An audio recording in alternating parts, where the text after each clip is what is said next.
আজি ঘোষণা হ'ব অগপৰ প্ৰাৰ্থী তালিকা। বোকাঘাটত এই ঘোষণা দলৰ সভাপতি তথা মন্ত্ৰী অতুল বৰাৰ।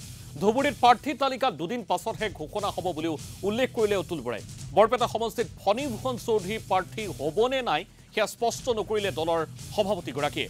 অভিজ্ঞতাৰ ফালৰ পৰা প্ৰাৰ্থিত্ব প্ৰদান কৰা হ'ব আৰু সকলো দলৰ মজিয়াত আলোচনা হ'ব বুলিও মন্তব্য কৰিলে অতুল বৰাই। আমবাৰীৰ কাৰ্যালয়ত ফণীভূষণ চৌধুৰী আৱেগিক হৈ পৰা প্ৰসংগ সংবাদ মাধ্যমৰহে সৃষ্টি বুলি উল্লেখ কৰিলে অতুল বৰাই।